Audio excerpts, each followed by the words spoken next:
Hello বন্ধুরা, আজ আমি তোমাদের কাছে নতুন একটা রান্নার রেসিপি নিয়ে এসেছি। আলু পটলের তরকারি। পটলকে দেখো এইভাবে কেটে আমি নুন হলুদ দিয়ে ভেজে নামিয়ে নিয়েছি। আলুকে লম্বা লম্বা করে কেটে তেল দিয়ে ভেজে নামিয়ে নিয়েছি। এখানে আদা রয়েছে, ধনে আছে, তেজপাতা আছে, জিরে আছে, সাদা তিল আছে, গোটা গরম মশলা রয়েছে, শুকনো লঙ্কা রয়েছে, গোলমরিচ রয়েছে। আমি এবারে ধনে, জিরে, তিল, গোটা গরম মশলা আর লঙ্কা আর গোলমরিচ কড়াইয়ের মধ্যে নেড়ে নেব। দেখো কড়াইটা গরম হয়ে গেছে, এবার আমি তিলটা দিয়ে দিচ্ছি।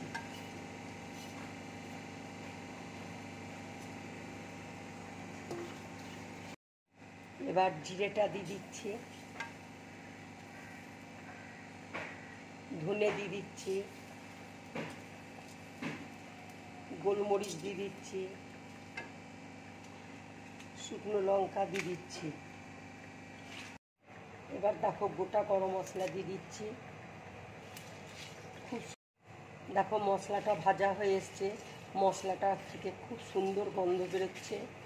এবার আমি গ্যাসটা অফ করে দিচ্ছি। এবার দেখো মশলাগুলো আমি মিক্সির মধ্যে আমি বেটে নেব। এবার আমি একটু জল দিয়ে দিচ্ছি, দিয়ে ভালো করে বেটে নেব। তেল দেখো গরম হয়ে গেছে, এবার আমি তেজপাতা, কালো জিরে ফোড়ন দিয়ে দিচ্ছি।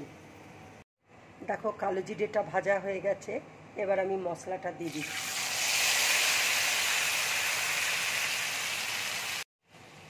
এবার আমি হলুদ দিয়ে দিচ্ছি,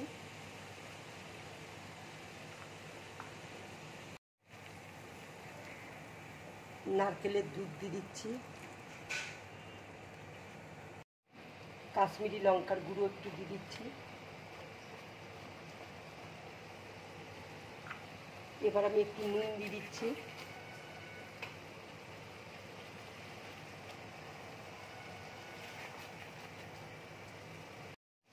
এবার আমি একটু চিনি দিয়ে দিচ্ছি। এবার দেখো একটু ঘি দিয়ে দিচ্ছি।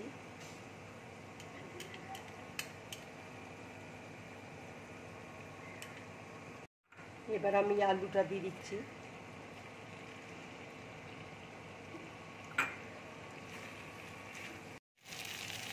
দেখো মশলাটা ভালো করে ভাজা হয়ে গেছে, এবার আমি জল দিয়ে দিচ্ছি।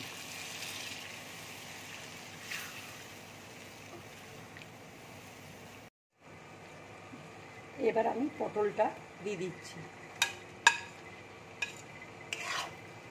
তরকারিটা দেখো হয়ে এসছে। দেখো রান্নাটা হয়ে গেছে, এবার আমি গ্যাসটা অফ করে দিচ্ছি। এবার আমি প্লেটের মধ্যে ঢেলে নেব। এইরকম আলু পটলের তরকারি করে তোমরা গরম ভাতের সাথে খাবে, কিংবা লুচি পরোটা রুটির সাথে খাবে, খুব ভালো লাগবে খেতে। যদি আমার এই রেসিপিটা তোমাদের ভালো লাগে তাহলে লাইক করবে, শেয়ার করবে আর ড্রিম ব্লগ চ্যানেলটাকে সাবস্ক্রাইব করবে। নমস্কার।